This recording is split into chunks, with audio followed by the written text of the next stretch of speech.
자, 봅시다. 경제활동 한번 보도록 할까요? 자, 제2절의 경제활동. 자, 우리가 이미 경제 파트에서 제일 중요한 내용을 했어요. 그게 전시과. 그렇기 때문에 경제활동 나머지는 정리 정도만 간단하게 하시면 되고요. 별로 중요한 내용은 없네. 별로 중요한 내용은 없지만 시험에는 나온다는 거. 그렇기 때문에 그래도 시험에 나오는 것들만 체크를 좀 하고 넘어갑시다. 자, 290페이지 한번 볼까요? 귀족의 경제 생활. 자, 귀족의 경제 기반은 뭐냐? 일단 원래 내가 가진 토지가 있어요. 그리고 원래 내가 가진 노비들이 있어. 거기에다가 내가 지금 공무원이야. 그럼 나는 나라로부터 과전, 뭐 공신이면 공신전, 오품 이상이면 공음전. 그 다음에 또 나는 가끔 녹봉을 받아요. 녹봉이라고 하는 게 아까 우리 전시가 붕괴되고 줬다고 했지만 전시가 붕괴되고 녹봉이 처음 지급된 게 아니라 원래 수조권 주고 거기에 녹봉도 줬었어요. 현물도. 그래서 이런 것들을 다 하면 경제 기반이 당연히 먹고 살만 하고 당연히 풍족하죠. 그래서 귀족의 경제 기반은 자, 토지와 노비, 과전, 녹봉 이런 것들이 바로 기반이 된다라는 거. 자, 그 다음에 밑에 녹봉제도 나와 있고요. 그 다음에 소유주나 노비로부터의 소입이 있다. 자, 외거노비라고 해서 우리 아직 안 배웠지만 밖에 따로 사는 노비들이 있어요. 내 소유인데 내가 주인인데 밖에 따로 사는 노비들은 자유롭게 살기 때문에 나한테 1년에 얼마씩 신공을 바쳐요. 그래서 노비들한테 들어오는 수입도 있다. 자, 그리고 땅을 넓히거나 개간을 하거나 사거나 이렇게 농장을 경영하기도 하죠. 농장이라고 하는 건 대토지라고 생각하시면 돼요. 뭘 기르는 농장이라기보다는 대농장, 대토지. 그래서 대토지 소유를 넓혀가는 거죠. 자, 그럼 이렇게 경제력이 빵빵해. 그럼 귀족들의 생활은 당연히 어떻겠어요? 사치스러운 생활을 하겠죠. 그래서 거기 보시면 귀족들의 사치 생활을 하고 있다라는 거. 뭐 한번 쭉 읽어보시고. 자, 그 다음에 농민의 경제생활. 그럼 이제 그에 반해서 농민들의 경제생활은 어떠냐? 당연히 가난했겠죠. 그래서 농민은 먹고 사는 게 어렵다. 토지도 많지 않을 뿐더러 그나마 토지에서 생산력도 떨어져요. 그러니까 수확이 그렇게 많지 않다는 얘기죠. 수확이 많지 않고 또 농사를 매년 지을 수도 없어요. 휴경법을 써야 되는 거야. 그렇기 때문에 경제력이 좀 어려웠다 말하자면. 거기에다가 세금은 내야 되잖아요. 그래서 어렵게 생활을 할 수밖에 없다. 자, 그래서 농민의 경제 생활 나와 있고요. 자, 그 다음에 밑으로 내려가시면 그래도 국가가 권농 정책을 하기 때문에 어느 정도는 유지가 된다. 권농 정책은 우리 앞에서 했던 거예요. 그래서 뭐 재해 시에는 세금을 면제시켜 준다든가 아니면 이자를 감면을 해준다든가 이런 것들이죠. 자, 그 다음에 한 장 넘겨서 그럼 이제 여기에서는 본격적으로 농업 기술이 언급이 되어 있어요. 그래서 이런 식으로 농민들이 힘드는데 그나마 농민들이 자발적으로 자구책으로 이렇게 농업 기술을 발달시켜서 그나마 좀 삶이 나아질 수 있게. 자, 그러면 농업 기술의 발달로 한번 가봅시다. 첫 번째 전기. 자, 농업기술에서 첫 번째, 자, 수리시설의 발달 그리고 농기구의 개량도 나타나게 되죠. 요거는 뭐 읽어보시면 되고. 자, 두 번째 거부터 우리 체크해 봅시다. 소를 이용한 기피가리의 일반화. 자, 우경이 실시되긴 하는데 그 우경이 실시되면서 기피가리가 일반화되죠. 무슨 소리냐면 소를 이용해서 쟁기를 매달아서 밭을 갈면 사람이 하는 것보다 훨씬 더 깊게 갈 수 있겠죠. 땅을 깊이 간다는 건 즉 심경법이라고 하는데 이렇게 땅을 깊이 가면 땅 속에 좋은 물질들이 겉으로 나오게 돼서 농사가 잘 돼요. 그래서 밭을 깊이 간다. 깊이 가리라고 하는 건 이제 그런 의미가 있죠. 두 번째, 시비법의 발달. 자, 시비법은 거름 주는 방법을 시비법이라고 해요. 그래서 우리가 앞에 고대에서는 이렇게 시비법이 발달하지 못해서 수확량이 조금이었지만 고려로 오면서 시비법이 발달을 하게 돼요. 물론 아직까지 매년 농사를 짓는 게 모든 토지에 다 해당되는 건 아니지만 그래도 우리 전에 이렇게 쉬는 거 있죠. 1년 농사 짓고 1년 쉬고 1년 농사 짓고 뭐 2년 쉬고 이렇게 휴경지는 시비법이 발달함에 따라서 많이 줄어들었어요. 그래서 시비법의 발달에 따라 휴경지가 감소하게 되죠. 휴경지가 감소하게 된다. 자, 그 다음에 4번에 보시면 2년 3작의 윤작법이 점차 보급되었다. 자, 2년 3작의 윤작법은 이런 거죠. 조, 보리, 콩 이렇게 세 가지 작물을 2년 동안에 짓고 그러면 봄, 가을 이런 식으로 지어요. 봄, 가을에서부터 그 다음에 가을에서 다음에 봄까지 보리 농사를 짓고 그 다음에 콩 이렇게 짓는데 그러면 이 뒤에 남는 시기는 다시 이제 쉬는 거예요. 말하자면 그래서 이렇게 2년 3작의 윤작법을 짓는 거고, 여기서 여러분이 좀 체크를 해둬야 되는 건 2년 3작의 윤작법의 보급이라는 단어예요. 우리가 앞으로 지금 고려시대를 하고 있지만 조선시대, 그 다음에 조선 전기 후기 이렇게 넘어가면서 보급이라는 표현하고 그 다음에 확대라는 표현을 잘 구별해 놓으시면 돼요. 왜냐하면 같은 2년 3작의 윤작법이라 하더라도 이게 보급이냐 아니면 확대냐에 따라서 시기가 달라지거든요. 보급은 시작이라는 뜻이고 확대는 일반화라는 뜻이에요. 그래서 보급이라고 하면 요거는 고려시대, 고려전기. 그런데 확대라고 바뀌게 되면 요거는 조선 전기가 되는 거예요. 그래서 보급이냐 확대냐에 따라서 시기가 완전히 달라지기 때문에 그냥 2년 3작 윤작법 이렇게 알아두시면 안 돼요. 보급이냐 확대냐까지 같이 통째로 알아두셔야 돼요. 무슨 말인지 알겠죠? 그래서 보급 확대까지 기억. 그냥 2년 3작의 윤작법 하면 안 돼요. 시기 구분이 안 되기 때문에. 그래서 보급 확대 요거를 구별을 해야 된다. 자, 지금 여러분 고려시대 고려전기는 2년 3작의 윤작법이 점차 보급. 여기는 보급. 알겠죠? 보급. 자, 그 다음에 휴경농법은 줄어들고 있어요. 휴경지는 점점 감소하고 있다. 알 수 있고. 자, 그 다음에 고려 후기로 넘어갑시다. 첫 번째 간척사업을 한다. 간척사업은 왜 우리 갯벌이라든가 이런 걸 막아서 땅으로 만드는 거죠. 그래서 간척사업이 고려시대부터 실시됐는데 고려시대 언제부터냐. 자, 우리가 몽골 피해서 어디로 수도를 천도했었나요? 강화도가 서해안이고 거기는 조수간만의 차가 크고 간척사업을 하기에 딱 좋은 조건을 가지고 있어요. 그래서 그렇게 강화도로 천도했을 그때부터 간척사업이 활발하게 일어나서 강화도는 그 고려시대부터 이렇게 간척사업이 나타나는 그 지형이 있죠. 그래서 여러분 오른쪽에 강화도 개간사업이라고 되어 있잖아요. 간척사업이라고 보시면 돼요. 자, 그래서 간척사업. 자, 그 다음에 동그라미 2번 체크 한번 해볼까요? 이양법의 보급. 자, 여기도 보급이라는 단어인지 확대라는 단어인지 알아주시면 되겠죠. 자, 이양법. 이양법은 우리가 모내기법이라고 보통 얘기하죠. 모내기법. 요거는 이양법. 모내기법, 이양법. 자, 그러면 이양법을 하기 전에는 그럼 뭘 했냐? 전에는 직파법을 했었어요. 직파법.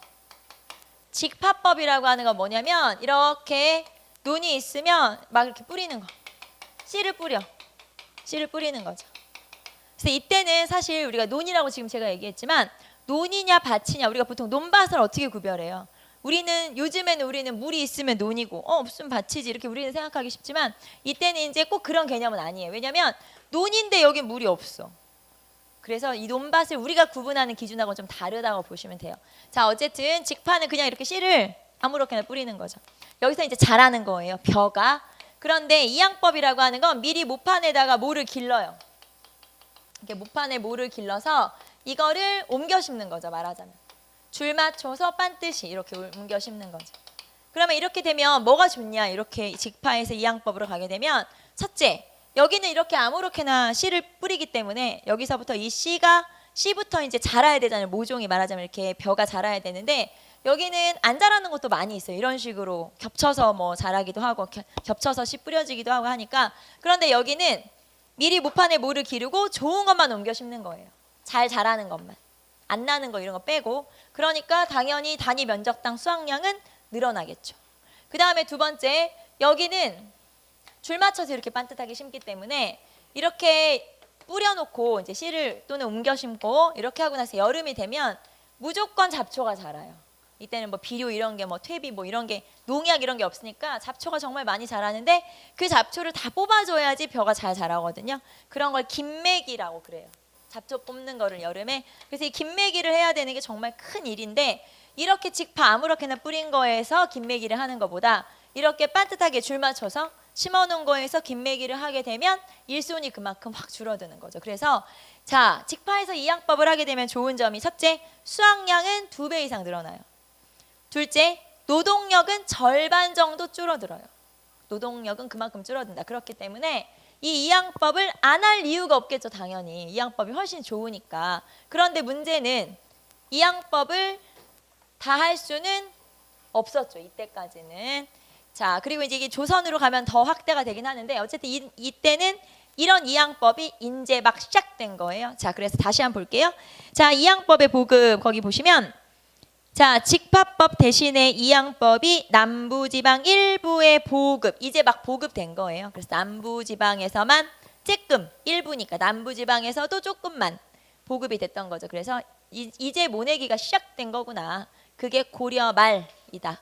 자, 그다음에 세 번째 농상지묘의 소개라고 되어 있어요. 자, 농상지묘라는 책은 그러면 우리 책일까요? 중국 거 가져온 걸까요?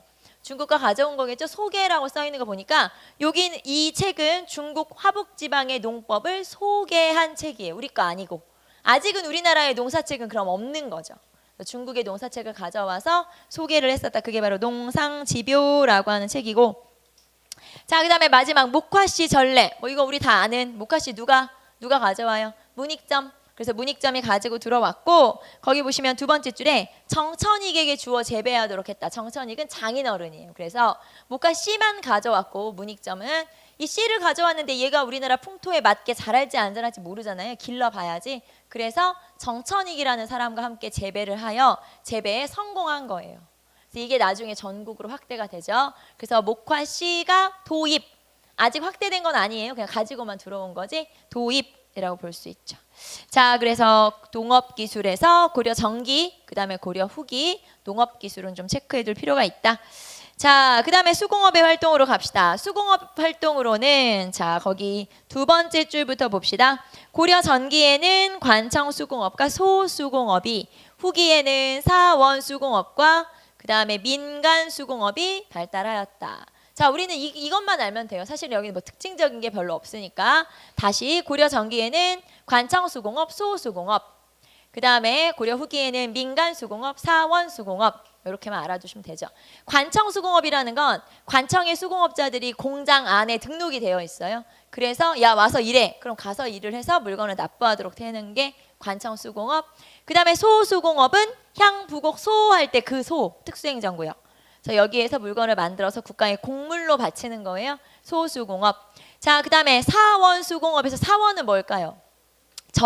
절에서 물건을 만드는 거죠. 맞아요. 그래서 절에서 물건을 만들어서 물건을 파는 거 사원수공업. 민간수공업은 말 그대로 그냥 민간에서 농민들이 그렇게 만들어서 물건을 파는 거죠. 이렇게 민간수공업. 그래서 이런 식의 수공업들이 성장을 했었구나라는 거. 자, 그 다음에 상업으로 넘어갈게요. 상업, 고려전기. 자, 고려전기에서 맨 처음에 서울 중심으로, 서울, 개경이죠, 개경. 개경을 중심으로 나라에서 허가받은 상인들이 장사를 하는 거예요. 그 사람들을 시전상인이라고 그래요. 거기 보시면 시전이라고 하는 걸 설치해서 관청과 귀족에게 물건을 팔도록 그런 상인을 시전상인이라고 하죠. 그러니까 나라에 세금을 내고 물건을 팔고 또 국가에 물건 필요하다 그러면 가져다 주기도 하고 이렇게 시전 설치. 자, 그러면 시전은 어디에 생긴 가게? 어디에 생긴 시장? 개경. 자, 그런데 개경 말고 주요 도시에도 상점이 생겼어요. 그래서 주요 도시에 생긴 상점을 뭐라고 하냐? 관영상점이라고 그래요. 주요 도시에 생긴 대도시에 생긴 상점. 자, 관영상점인데 거기 보시면은 자, 서적점, 약점, 주점, 다점 등의 관영상점이 개경과 서경을 비롯한 12목같이 이렇게 주요 도시에 생겼다. 자, 그래서 관영상점이라는 표현이 있고요. 아까 우리 낮에 수업할 때 제가 이런 얘기 했었죠. 고려에만 있는 것들이 몇 개 있어. 이렇게 얘기했죠. 그 중에 하나가 아까 소라고 했고 그 다음에 고려에만 있는 것 중에 하나가 관영상점이에요. 관영상점이라는 표현이 나오면 그럼 무조건 어느 나라? 고려. 네, 서적점, 약점, 주점, 다점 이런 식의 관영상점은 어디에만 있냐? 무조건 고려에만 있다. 그래서 고려의 관영상점. 자, 그 다음에 비정기적 시장 나와 있고요. 그리고 시전상인의 상행위를 감독하기 위한 관청이 설치되기도 하죠. 그런 관청을 경시서라고 그래요. 그래서 경시서가 설치되기도 했다. 자, 그리고 지방의 상업이라고 해서 지방에 시장이 생기기도 하고 그 다음에 행상 물건을 가지고 다니면서 파는 사람들이 활동을 하기도 하더라라는 거 한번 읽어보시고 그 다음에 고려 후기의 상업으로 넘어갈게요. 고려 후기에는 예성강 하구의 병난도 등을 중심으로 상업이 성장을 하기도 하는데 특히 여기는 국제무역항, 고려의 국제무역항이죠. 그래서 병란도. 자, 그 다음에 지방상업은 좋은노나 원. 좋은노는 세금을 운반하는 그런 길이란 뜻이고 원이라고 하는 거 숙박시설이에요. 그래서 이런 걸 통해서 이런 주변에 이런 가게들이 생겼다는 얘기죠. 그래서 이런 지방에서는 이런 데를 중심으로 성장을 하더라라는 거. 자, 그 다음에 소금의 전매제. 아까 우리 얘기했었죠. 각염법. 그래서 소금과 철의 전매제도를 실시했었다. 쭉 한번 읽어보시고 자, 그 다음에 한 장 넘기시면은 화폐주조와 고리대의 유행 나와 있어요. 자, 화폐 봅시다. 고려에서, 고려 아니고 우리나라 전체에서 가장 먼저 화폐를 만들었던 시기가 언제냐? 최초의 화폐죠. 그러니까 최초의 화폐가 만들어진 시기는 고려 성종 때예요. 성종 때 만들었던 화폐 이름이 건원중보라고 하는 건데 얘의 특징은 뭐냐면 철로 만든 철전이라는 거. 보통 우리가 금속 돈은 동전이라고 하죠. 동전은 구리를 베이스로 만들었어요. 구리를 넣어서. 그래서 동전이라고 하는데 얘는 동전이 아니고 철전. 그러니까 철로 만들었다는 뜻이에요. 그래서 우리나라 최초의 화폐는 건원중보고 고려 성종 때 철로 만든 철전이구나 알 수 있죠. 자, 그런데 뭐 미리 얘기하자면 고려시대 전체를 통틀어서 화폐를 만들긴 만들었지만 이 화폐가 널리 사용되지는 않아요. 즉 유통은 안 되죠. 그러니까 사람들이 안 쓰는 거죠. 말하자면 화폐가 있지만 쓰진 않죠. 여전히 사람들은 옷감이나 쌀이나 이런 걸로 물건을 사거나 하기 때문에 화폐를 많이 사용하지는 않는다. 자, 그래도 고려시대 화폐를 한 번 더 되게 많이 만든 적이 있었다. 그게 언제냐? 고려 숙종 때예요. 자, 숙종의 동생이 누구냐면 의천이에요. 의천이 송나라 유학을 갔다 왔어요. 중국에 이제 불교 배우러 유학을 갔다 왔는데 불교를 배우면서 중국에 살다 보니까 지내다 보니까 거기에서 중국 사람들이 화폐, 돈을 많이 쓰더라. 괜찮던데? 자, 그래서 귀국을 해가지고 형한테 왕한테 건의를 한 거죠. 그래서 왕이 주전도감을 설치하면서 화폐를 많이 만들어내게 되는데 그때 만들어낸 화폐들이 거기 나오는 자 해동통보, 해동중보, 사만통보, 사만중보, 동국통보, 동국중보 이런 화폐들을 널리 만들게 되죠. 자, 첫째 의천의 건의에 의해서 둘째 주전도감이 설치되고 자, 그다음에 화폐는 이런 것들을 많이 만드는데 자, 일단 이런 화폐들 중에서 은으로 만든 고액의 화폐가 있었어요. 그 화폐 이름이 은병 또는 활구라고 하죠. 오른쪽에 보시면은 거기 호리병 모양으로 생긴 화폐가 있죠. 기록에 의하면 우리나라 모양을 닮았다 이렇게 나와 있어요. 좀 매치가 안 되긴 하죠.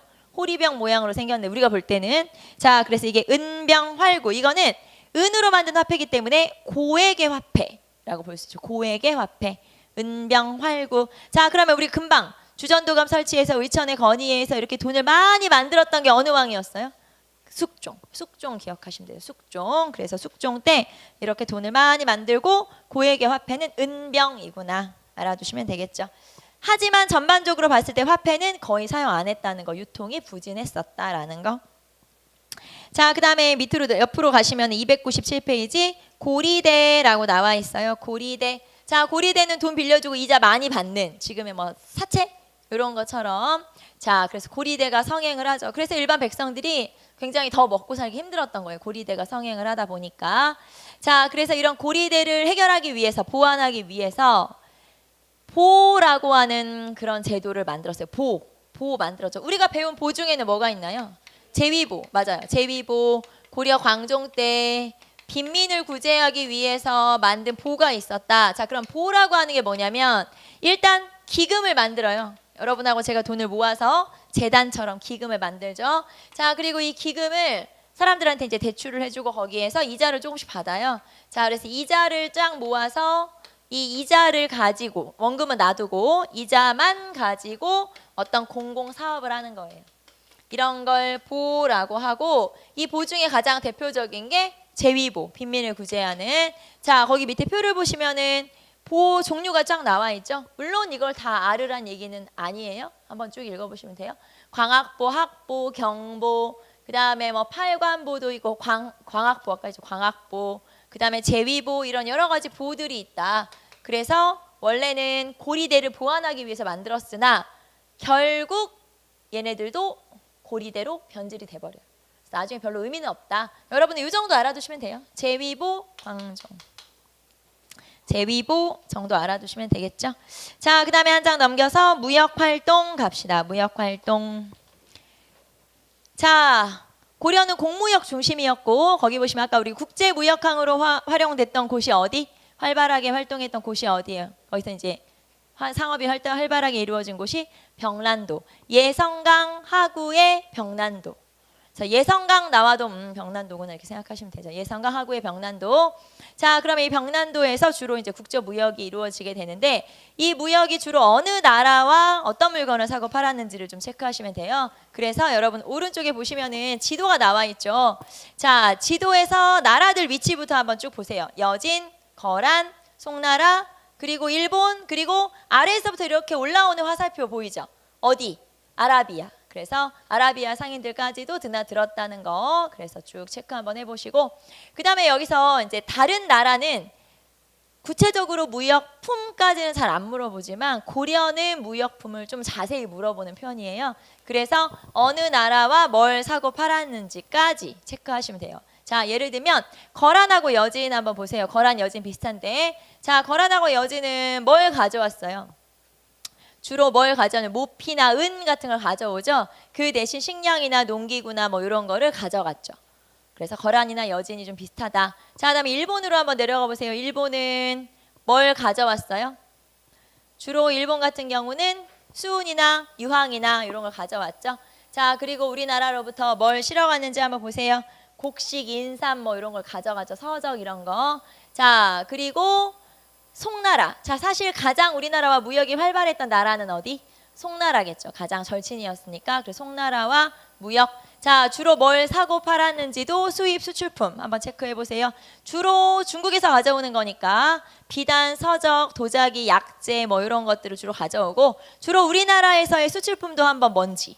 이 수입 수출품이 여러분이 헷갈리기 쉬운 거거든요. 그래서 수입 수출품 한번 체크해 보세요. 주로 우리나라에 수입했던 수출했던 거는 금, 은, 세공품, 나전칠기, 화문서, 그 다음에 인삼 뭐 이런 것들. 그래서 이런 것들은 주로 중국으로 수출, 그 다음에 비단, 서적, 도자기, 약재 뭐 이런 것들은 수입. 그래서 수출, 수입. 자, 그리고 아라비아 상인들까지 드나들었다면서요. 그래서 아라비아 상인들도 뭘 가져오고 뭘 가져가는지 한번 보세요. 주로 이제 가져오는 거가 표시가 되어 있죠. 주로 향료, 산호 뭐 이런 거 가지고 들어오죠. 그래서 이 아라비아 상인들까지 드나들었다는 것뿐만 아니라 아라비아 상인들은 우리나라의 이름을 서양으로 알리는 데 기여하게 되죠. 자, 우리나라 이름이 꼬레, 그죠? 꼬레죠, 꼬레. 그래서 코리아, 꼬레라는 이름으로 서양의 우리나라 이름을 알려주기도 했었다는 게 바로 아라비아 상인들이죠. 자, 그래서 여기까지 요 대외무역에서는 뭐가 중요하다? 수입 수출품을 꼭 한번 확인해 볼 것. 그래서 대외무역까지 한번 살펴봤고요. 자, 그 다음에 넘기시면 중세사회로 한번 가보도록 합시다. 중세사회. 자, 중세사회에서 고려의 신분제도 한번 보도록 할까요? 고려의 신분제도. 자, 고려의 신분제도는 뭐 간단하죠. 고려의 신분제도는 일단 이렇게 봅시다. 고대의 신분제도는 우리 뭐였어요? 고대. 앞에 삼국시대 또는 남북국시대 고대죠. 고대 사회의 신분제도는 신분이 몇 개로 나눠져 있었어요? 3개로 나눠져 있었죠. 그래서 귀족, 그 다음에 평민, 그 다음에 천민, 이렇게 노비 이렇게 3개로 나눠져 있었는데 자, 그런데 이게 고려로 넘어오면서 신분제도가 4개로 이렇게 정비가 되죠. 그래서 자, 첫 번째는 귀족, 그 다음에 두 번째는 중류층, 그 다음에 세 번째는 상민, 상민은 평민, 그리고 천민 이렇게 나눠지죠.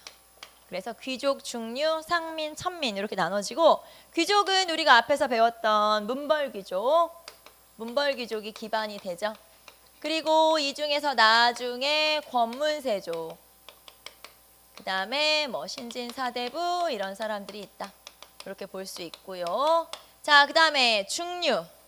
자, 중류는 여러분이 뭘 기억하면 되냐면 자, 중류라고 하는 중간계층이 새로 생긴 거잖아요. 이 중간계층은 직역에 따라서 명칭이 달라져요. 직역은 직업이라고 생각하시면 돼요. 그래서 이 사람이 일하는 거에 따라서 명칭이 다 달라진다. 자, 예를 들면 서리는 다른 말로 잡류라고 하고요. 관청의 하급 관리를 얘기해요. 중앙관청의 하급 관리를 서리 또는 잡류라고 얘기하죠. 자, 그 다음에 남반. 남반은 궁중 하급 관리를 남반이라고 해요. 그러니까 왕실에서 일하는, 궁궐에서 일하는 하급 관리를 남반이라고 하죠. 자, 그 다음에 향리. 향리도 중류층에 해당해요. 그럼 향리는 뭐 하는 사람? 향리 뭐 하는 사람이지? 수령이 파견되지 않은 지역을 실질적으로 다스리는 사람이죠. 지방 행정을 담당하는 사람이죠. 그래서 지방의 행정을 담당하는구나. 그 다음에 군반. 군반은 뭔데? 군인. 중앙군, 군인이라고 볼 수 있죠. 그래서 군인이구나, 중앙군이구나. 그래서 이런 사람들이 중류층에 해당해요. 그러니까 중류층을 구별할 때는 여러분이 뭘 구별하면 되냐? 직업.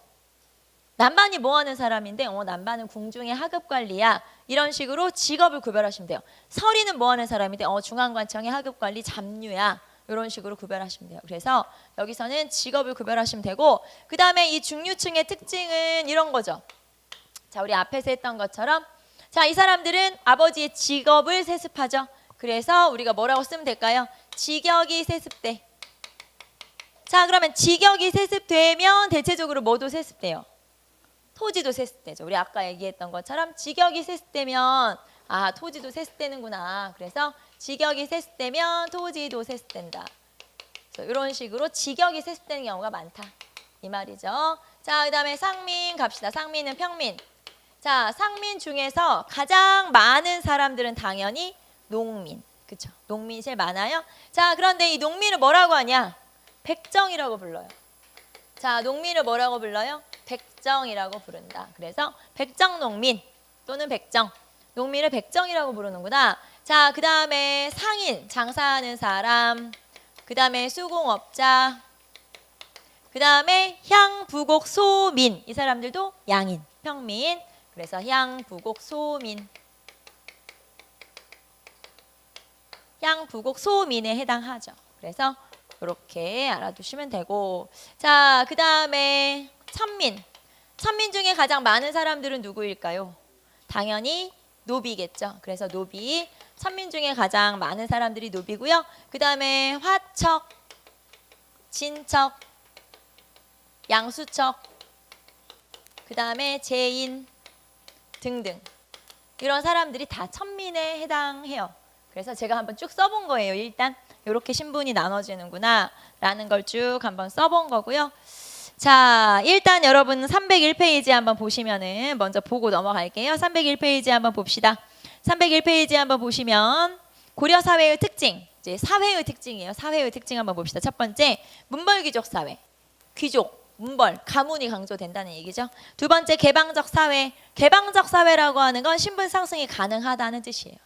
우리 앞에서 고대까지는 뭐라고 얘기했냐면 폐쇄적 사회라고 했어요. 왜? 신분 상승이 안 돼. 불가능하거든. 근데 여긴 가능해. 왜냐하면 과거 시험이라는 게 또 능력 위주로 시험을 보는 거기 때문에, 그래서 신분 상승이 가능하다. 자, 그리고 대가족 중심 사회라고 하는 거. 대가족 중심 사회. 자, 그리고 본관 및 성의 보편화. 자, 평민들도 성을 갖게 됐어요. 평민들도 자기 이름에 성을 붙여서 사용하게 됐다. 그래서 평민들도 성을 가지는 그런 사회구나. 이런 게 이제 고려시대의 사회고요. 자, 그 다음에 한 장 넘기시면 고려시대 신분제도가 나와요.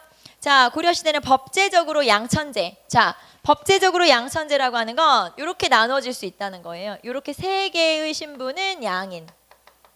그 다음에 이렇게만 천민. 그래서 원래는 양인과 천민으로 나눠진다. 하지만 실제로 신분이 두 개만 있는 건 아니니까 실제적으로는 이렇게 세 개, 네 개, 원래 네 개죠. 네 개로 나눠지고, 법제적으로는, 법적으로는 두 개, 양인과 천민으로 나눠진다는 뜻이에요. 자, 그래서 법적으로는 양천제지만 실제적으로는 두 개만 아니잖아요. 네 개지. 그래서 실제로는 네 개의 신분으로 구성된다. 자, 그래서 고려시대 신분구조라고 나와 있고요. 자, 그 다음에 밑으로 내려봅시다. 귀족의 특징부터 나와 있는데, 여기 지금 여러분 쭉 한번 보세요. 302페이지 보시면 문벌귀족, 303페이지 보시면 권문세족 이렇게 나와 있죠. 자, 그 다음에 한 장 넘기시면 신진사대부 304페이지에 나와 있어요. 자, 제가 왜 이렇게 쭉 넘어갔냐면 문벌귀족의 특징은 이미 우리가 배웠고 우리는 권문세족하고 신진사대부만 비교 한번 해보자라고 했으니까 권문세족 한번 보세요. 권문세족 같은 경우는 자, 권문세족은 누구냐? 우리 딱 권문세족 하면은 떠오른 이미지가 친원세력, 그렇죠? 친원세력이다. 자, 그런데 이 사람들이 꼭 원간섭기에 처음 등장한 건 아니고 원간섭기에 이 사람들이 그 전에 이 사람들이 그런 거죠. 원간섭기에도 등장했지만 그 전에 고려 전기의 문벌귀족이거나 아니면 무신집권기에 성장한 가문이거나 거기에 이제 원간섭기에 성장한 사람들까지 합쳐서 이렇게 권문세족이 형성되죠. 자, 정치적 특징으로 한번 내려가 보세요. 이 사람들은 원간섭기에 고위직을 독점하는 사람들. 그러니까 도평의사사나 첨의부나 밀직사에 고위관직을 했던 사람들이구나 라는 걸 알 수가 있죠. 자, 그리고 이 사람들은 공부를 많이 한 사람들이 아니에요. 그럼 주로 뭐를 통해서 관직에 오를 수 있을까요? 음서, 그렇죠? 과거가 아니라 음서 제도를 통해서 관직에 오르는 사람이고 특히 이 사람들은 땅이 많아요. 대농장을 소유하는 사람들이고 친원적 성향이다 라는 걸 알 수 있고 자, 그 다음에 아래로 내려가시면 사료탐구 중간에 볼게요. 충선왕의 재상지종이라고 나와 있죠. 자, 충선왕이 발표한 교지예요. 그래서 여기에 나타나는 계층이 누구냐 한번 찾아봅시다. 자, 한 세 줄 정도 읽어볼게요. 이제부터 만약 종친으로서 같은 성에 장가드는 자는 황제의 명령을 위배한 자로서 처리할 것이니 마땅히 여러 대를 내려오면서 재상을 지낸 집안의 딸을 취하여 부인을 삼을 것이며 재상의 아들은 왕족의 딸과 혼인함을 허락할 것이다. 자, 거기 첫 번째 뭐라고 썼냐면 만약 종친으로서 같은 성에 장가드는 사람도 혼내준다. 이렇게 써 있어요. 자, 그럼 여기서 같은 성에 장가드는 사람이라는 건 왕씨끼리 결혼하는 사람은 안 돼. 자, 왜 우리 고려 왕실에서는 근친혼이 성행을 하거든요. 그러니까 자기들 친척들끼리 결혼하는 거죠. 배다른 형제도 물론이고 이모 고모 할 거 없이 또는 뭐 사촌 여동생 이런 식으로 주로 결혼을 많이 하기 때문에 이렇게 근친혼은 안 된다. 그 대신에 거기 보시면 두 번째 줄에 여러 대를 내려오면서 재상을 지낸 집안의 딸을 취하여 부인을 삼아라. 그러니까 누구랑 결혼해라? 재상을 지낸 좋은 집안과 결혼을 해라. 자, 이렇게 재상을 지낸 좋은 집안을 재상지종이라고 그래요.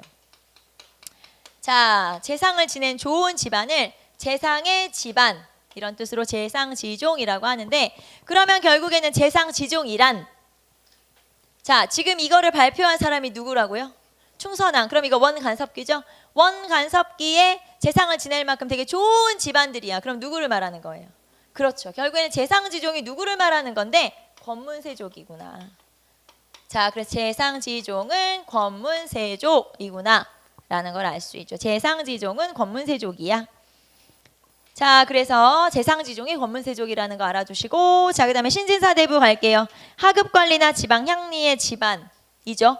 이 사람들은 무신집권기부터 성장했고 공민왕 때 정방이 폐지되면서 정계에 진출해서 하나의 세력이 됐죠.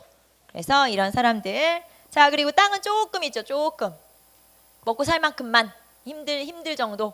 많이 풍요롭진 않은 정도. 자, 그게 중소지주 출신이고 주로 이 사람들은 친명 세력이고요. 가장 큰 특징은 새로운 학문을 받아들였어요. 그 새로운 학문이 성리학. 그렇죠. 성리학을 받아들였다. 그래서 성리학 수용이 되게 큰 특징이구나. 그리고 개혁적이에요. 그래서 결국에는 신흥무임과 결탁하여 새로운 조선을 세우는 계층이 되죠. 자, 밑에 보시면은 고려의 지배계층에서 문벌귀족, 권문세족, 신진사대부 특징이 나와 있고요. 한 장 넘겨서 중류층 볼까요? 자, 중류층 같은 경우는 유형이 중요하겠죠. 직업이 뭔데? 그게 바로 유형이에요. 자, 그래서 잡류, 서리, 남반, 향리, 군반, 영리 이런 식으로 직업을 구별하면 된다. 명칭하고 직업 구별하시면 되고요. 자, 그 다음에 양인으로 내려갈게요. 양인. 자, 양인에서는 맨 밑에 백정 농민이 주류를 이룬다. 자, 농민을 뭐라고도 부르냐면 백정이라고도 부르는 거예요. 자, 그러면 백정이 뭔데 봅시다. 백정이라고 하는 건 여러분이 이것만 구별하시면 돼요.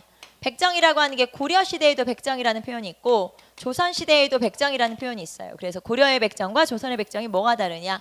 자, 고려의 백정 같은 경우는 직역이 없는 일반 농민을 얘기해요. 직역이 없는 일반 농민을 얘기하죠. 자, 그럼 여기서 직역이라고 하는 건 직업이라고 했으니까 특별한 직업이 없는 그냥 농민, 이 사람들을 고려시대는 백정이라고 하고, 자, 그러면 이 사람들의 신분은 뭐냐? 양인이죠. 평민이에요. 평민, 상민. 자, 이 사람들의 신분은 상민. 그런데 조선시대에는 어떤 사람들을 백정이라고 부르냐? 도살업자, 도축업자. 즉 소 잡고 돼지 잡는 이런 도살업자, 도축업자를 백정이라고 불러요. 자, 그럼 이 사람들은 신분으로 하면 어느 신분에 해당할까요? 당연히 천민. 심지어 조선시대 백정들은 노비랑 같은 천민이잖아요. 노비도 천민, 백정도 천민. 그런데 실제로 그 신분을 대하는 걸 보면은 노비보다도 훨씬 더 제약을 많이 받는, 그러니까 노비들도 무시하는, 천대하는 그 정도의 계급이 바로 백정이었어요. 자, 그래서 백정이라고 하는 건 이렇게 두 가지의 의미로 쓰이는구나. 고려의 백정은 양인, 그다음에 조선의 백정은 천민. 이렇게 구별할 수 있다는 거. 자, 그래서 306페이지 보시면 백정 농민은 일반 농민이라고 생각하시면 돼요. 일반 평민, 농민. 자, 그다음에 향부곡 소민. 자, 향부곡 소로 내려가 볼까요? 거기 보시면 가로 2번에 제약. 자, 우리 농민이 향부곡 소민이 할 수 없는 거, 그런 거 지금 나와 있죠. 일단은 세금 많이 내야 되고, 거주 이전의 자유가 없다, 과거 응시 안 돼, 그리고 승려도 될 수 없고, 이런 식으로 제약이 되게 많구나라는 걸 알 수가 있죠. 자, 그래서 향부곡 소민도 평민이라는 거. 자, 그 다음에 천민 넘겨볼까요? 천민. 자, 천민은 화척, 진척, 제인, 노비 등이 있죠. 대부분은 노비. 그래서 우리는 노비를 한번 분류를 해봅시다. 여러분 거기 표를 한번 보세요. 자, 노비는 크게 소유에 따라서 공노비와 사노비로 나눠지죠.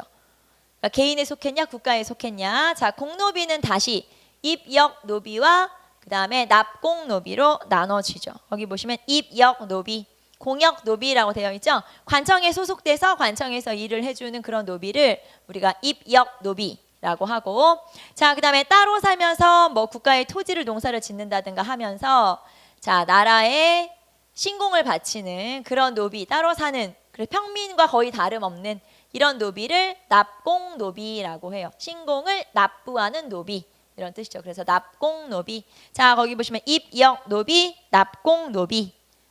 자, 그 다음에 사노비는 주인이 데리고 사는 노비, 솔거노비.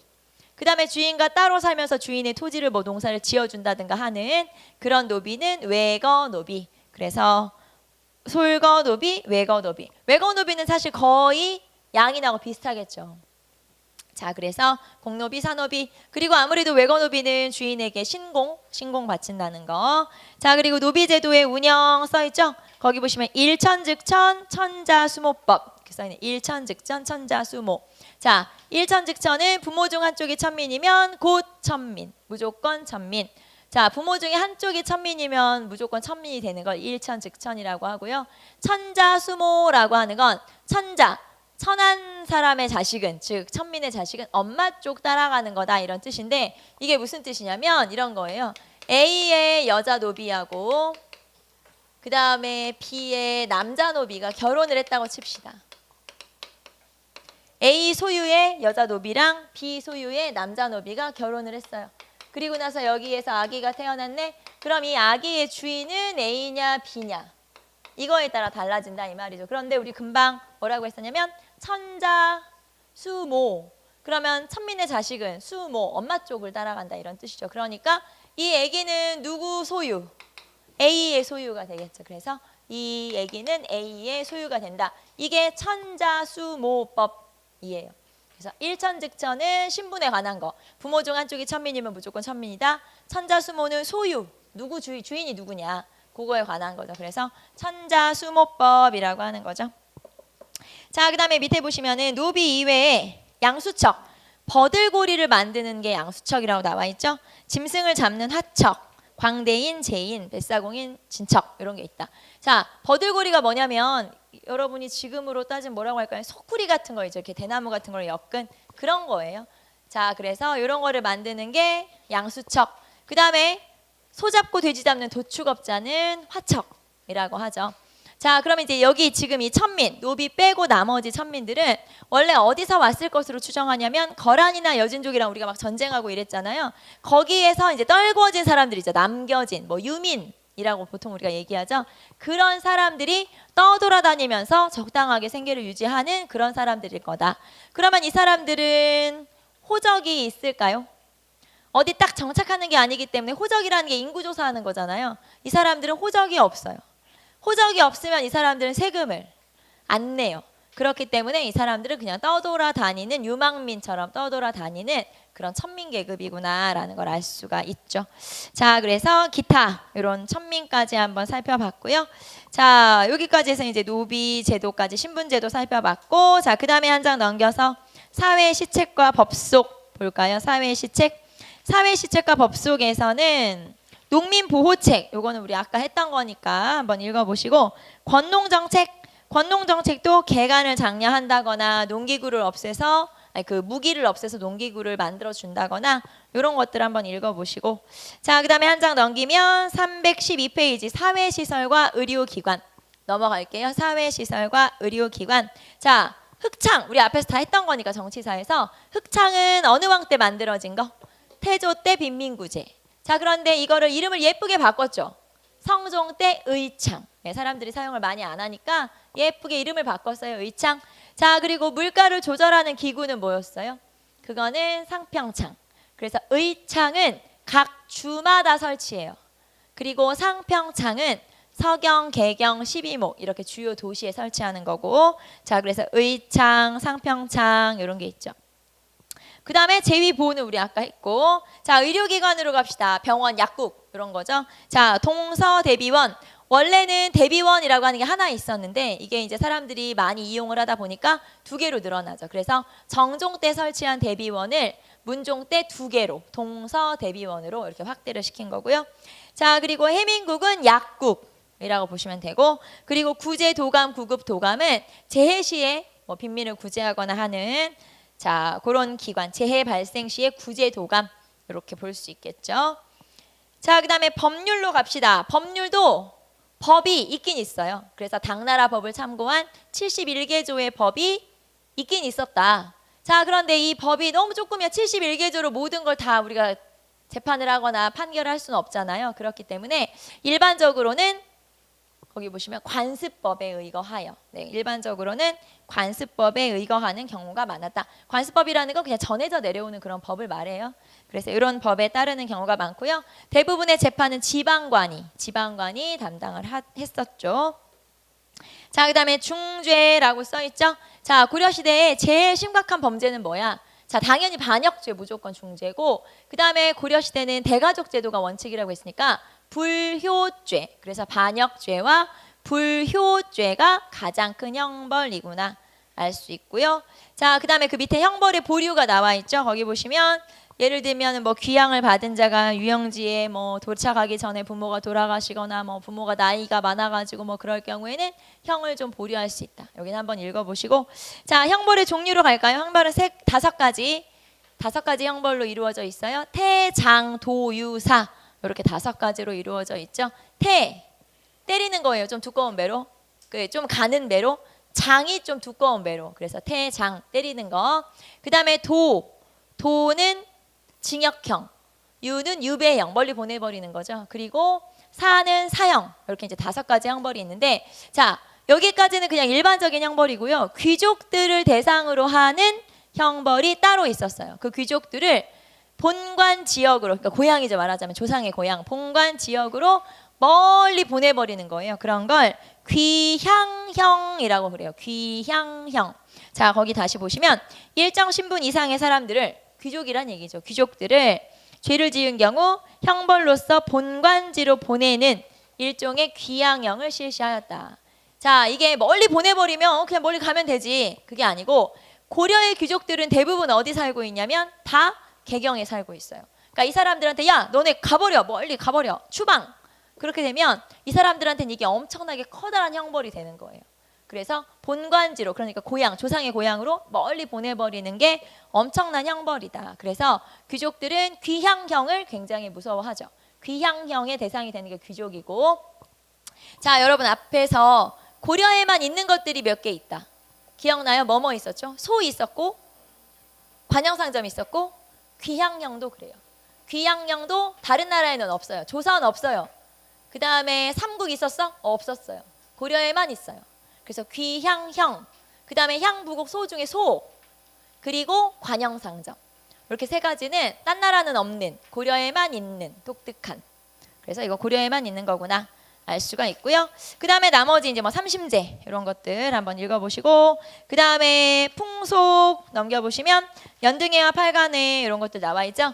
자, 나라에서는 불교식으로, 종교가 불교니까, 국가의 종교가 불교니까 불교식으로 해라. 주로 장려를 그렇게 한다. 하지만 일반 백성들은 그냥 뭐 민간에 따라서 이렇게 한다라는 내용이죠. 한번 읽어보시고, 자, 그 다음에 향도로 갈까요? 향도. 자, 향도는 농민 조직이에요. 농민 공동체 조직, 농민들 조직. 그러니까 농민들끼리 자기들끼리 모여서 같이 어울리고 뭐 같이 놀고 이런 게 향도인데, 이 향도라고 하는 건 고려 전기와 고려 후기의 역할이 달라져요. 그래서 밑으로 내려와 보시면 314페이지 향도 활동의 변화라고 써 있죠. 자, 고려 초기에는 향도가 뭐 하려고 모였어? 백성들이 왜 모였지? 불교 행사를 하려고 모인 거예요. 불교. 뭔가 불교와 관련된 걸 하려고. 특히 이렇게 불교와 관련된 행사 중에 대표적인 게 매향 활동이라고 하는 게 있어요. 매향 활동. 불교 행사하려고 모인 건데 향도가 특히 어떤 활동을 하냐? 매향 활동을 하는데, 자, 매향 활동이라는 게 뭐냐면 미래 우리를 구원하러 미륵불이 올 거거든요. 근데 우리가 그냥 가만히 기다릴 수는 없지. 뭔가를 해야지. 그래서 산에 가서 향나무를 끊어다가, 향나무를 베어다가 그거를 이렇게 잘라서 바닷가에 묻어 놓는 거예요. 그러면은 이게 나중에 미륵으로 변해서 우리를 구원하러 올 거야 라고 믿는 그런 미륵신앙 중에 하나라고 보시면 되죠. 그래서 이렇게 향나무를 묻는 활동을 매향 활동이라고 하고, 이 매향 활동을 한 거를 기록으로 남겨놓은 게 오른쪽에 보면 비석 써 있죠. 사천매향비 뭐 이런 것들, 이런 것들이 바로 이 매향 활동을 하고 이렇게 비석을 세워놓은 거고요. 자, 그런데 이렇게 종교 활동하려고 모였다 처음에는. 근데 이게 나중에 고려 시대로 가면, 고려 후기로 가면, 자, 왜 모였어? 그냥 우리들끼리 모였어. 마을에서 모였어. 그래서 마을 공동체 조직으로 바뀌어요. 말하자면 마을 사람들끼리 모여가지고 같이 뭐 어느 집에 누가 돌아가셨다 그럼 가서 장례에도 도와주고, 누구 집에 기쁜 일이 있다 그럼 같이 어울려서 놀기도 하고, 이렇게 농민들끼리 모이는 공동체 조직으로 바뀐 거예요. 그래서 성격이 바뀐 거죠. 고려 전기에는 종교, 고려 후기에는 농민 공동체 조직, 이런 식으로 향도라고 하는 농민 모임인데 이제 농민 공동체 조직의 성격이 달라진 거죠. 원래 향도는 삼국시대부터 있었는데 고려시대에 굉장히 활발하게 활동을 했던 조직이라고 볼 수 있죠. 자, 그 다음에 315페이지 이제 이 사회 파트에서 마지막 개념이 혼인과 여성의 지위 또는 결혼 제도, 이런 것들 정리가 돼 있어요. 그냥 전반적으로 얘기하자면 고려시대는 여성의 지위가 굉장히 높은 편이에요. 지금하고 뭐가 다르냐? 지금은 여성이 사회 진출을 하죠. 직업을 가질 수 있지만 고려시대는 딱 그것만 못해요. 여자가 직업을 갖는 거, 사회 진출하는 거 빼고는 나머지는 남녀가 거의 평등하다. 그래서 사회 진출 빼고는 나머지가 평등하기 때문에 여성의 지위가 굉장히 높은 편이었다라는 걸 알 수 있죠. 자, 그러면 혼인 풍습 먼저 볼까요? 첫 번째. 자, 여자 결혼 풍습은 일부 일처제를 원칙으로 하고 있죠. 일부 일처제. 자, 일부 일처제를 원칙으로 했고요. 그 다음에 혼인의 형태는 남귀 여가혼이죠. 자, 남귀 여가혼, 남귀. 남자가 여가, 여자 집으로 귀, 간다 이런 뜻이에요. 그러니까 여자가 남자 집에 들어가서 사는 거예요. 이런 거를 우리가 대리사위 또는 뭐 처가살이, 대리사위제, 처가사위, 처가살이 이렇게 얘기하죠. 그러니까 고려시대는 이렇게 볼 수 있겠죠. 여자가 시집을 가는 게 아니라 남자가 장가를 가는 거예요. 그런 형태의 결혼 제도가 바로 고려시대 남귀 여가혼. 자, 그 다음에 근친혼과 동성혼 성행, 이게 아까 우리 왕실에서 왕씨끼리 결혼하는 그런 일들이 생기기도 하는데 그게 근친혼. 근데 여러분 근친혼이 계속되면 어떻게 되는지 알아요? 유전병이 생겨요. 응?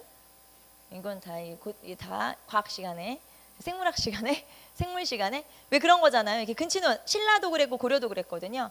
되게 근친혼이 되게 성행을 하다 보니 나중에는 이제 유전병 같은 게 생기는 거예요. 왜냐면 같은 형제끼리 만나게 되니까. 그래서 나중에는 근친혼을 그만둬라. 아까 근친혼 그만두고 재상의 집안과 결혼해라. 그 재상지종이라고 하는 게 충선왕 때 아까 어디 갔어? 권문세족. 그렇죠? 재상지종이 결국에는 권문세족이구나라는 걸 알 수가 있죠. 자, 그다음에 이제 재산상속으로 갑시다. 자, 일반적으로는 자녀 균분상속. 무슨 뜻이냐면 자녀들한테 골고루 재산을 나눠준다. 딸, 아들 상관없어요. 무조건 다 골고루 나눠준다. 자, 그런 걸 자녀 균분 상속이라고 하고요. 자, 그다음에 여성의 지위는 거의 비슷하죠. 맨 밑으로 가시면 남자와 거의 대등하다. 거의 남녀 평등이다. 알 수 있고 한 장 넘기시면 여자도 호주가 될 수 있고, 호주는 뭐냐면 집안의 어른이라고 볼 수 있어요. 그래서 집안의 어른이 될 수 있고, 그다음에 호적에는 출생 순으로 기록할 수 있다. 즉 보통은 이 조선 시대랑 비교를 해보면 조선은 남자만 호적에 적거나 아니면 남자부터 쫙 적은 후에 그 다음에 딸들을 적는 거거든요. 그런데 고려는 그런 거 상관없어. 그냥 태어난 순서대로 출생 순으로. 그래서 출생 순으로 기록을 한다는 건 남녀가 평등하다. 아들만 적는 게 아니기 때문에 그런 뜻이에요. 자, 그다음에 여자는 제가 허용. 아까 우리 천추태후 막 재혼하고 그랬잖아요. 마찬가지예요. 뭐 왕실이든 뭐든 상관없이 재혼이 굉장히 당연한, 뭐 재혼도 좋고 삼혼도 좋고 상관없는 거죠. 자, 그다음에 남편이 사망하면 그 재산 분배권을 부인이 갖기도 한다. 그래서 거의 남자와 여자가 평등한 그런 사회가 바로 고려시대구나 알 수가 있고, 그 다음에 이렇게 남녀 평등이기 때문에 처갓집에서도 사위나 외손자들도 아들이나 손자하고 똑같은 대우를 받아요. 그래서 음서의 혜택도 똑같이 받고, 만약에 사위가 공을 세웠어. 그러면 나라로부터 상을 받을 때 장인과 장모도 우리 부모하고 똑같이 그렇게 상을 받을 정도로 거의 뭐 처가와 뭐 친가와 이런 거 상관없이 똑같은 대우를 받았다라는 거 알 수가 있죠. 자, 그다음에 마지막 제사. 자, 제사는 거기 보시면 윤행이라고 되어 있죠. 자, 윤행을 이렇게 써볼게요. 윤회봉사 같은 뜻이에요. 윤행 즉 재산을 똑같이 받기 때문에 제사도 똑같이 지내는 거예요. 돌아가면서 교대로. 윤회라는 게 돌아가면서 교대로, 봉사, 제사를 모신다 이런 뜻이에요. 그러니까 결국에는 윤행이라고 하는 게 교대로 제사를 지냄. 아들과 딸이 교대로 제사를 지냄. 자, 그러면 아들과 딸이 교대로 제사를 지내니까 굳이 제사를 상속해 주거나 제사를 지내기 위해서 양자를 드릴 필요는 없겠죠. 네, 양자 제도가 별로 시행이 되지 않는, 이게 이제 조선으로 가면 양자가 활발해지지만 고려 시대는 양자가 필요 없다. 딸이 제사를 그냥 지내면 되니까. 그래서 이런 식의 윤행이 이루어졌다라는 거 알 수가 있죠. 자, 여기까지 해서 우리가 고려시대의 사회사를 봤고요. 사회사에서 뭐 여러 가지 했지만 제일 중요한 건 신분제도 한번, 중류나 백정 이런 개념들 한번 보시고, 그 다음에 법률. 아까 법률, 태장, 도유사, 뭐 중재로 다스리는 게 뭐가 있고, 재판은 주로 지방관이 하고, 이런 범죄와 관련된, 법률과 관련된 내용 있죠. 그거 정도. 그리고 시험에 가끔 출제되는 게 여성의 지위와 혼인제도예요. 그래서 뭐 남기 여가혼이라든가 재산 균등 상속이라든가 이런 것들, 그래서 혼인제도와 관련되고 상속제도와 관련된 내용을 체크하시면 되겠죠. 자, 여기까지 해서 우리가 중세 사회까지 살펴봤고요. 다음 주에 그러면 요거 하고 2권으로 넘어가겠죠. 여러분은 가방을 무겁게, 알겠죠? 2권을 쫙 들고 가방을 무겁게 오는 수밖에 없고, 자, 그 다음에 아까 다음 주는 알죠? 네, 그래서 잘 괜히 또 나와서 불쌍하게 그러지 말고, 알죠? 자, 잊어버렸어. 이제 잊어버리고 그냥 왔어. 아무렇지도 않게. 그래서 앉아 있어. 아무도 안 와. 이러면 안 되니까 잘. 자, 그래요. 아무튼 오늘은 여기까지 합시다. 수고하셨습니다.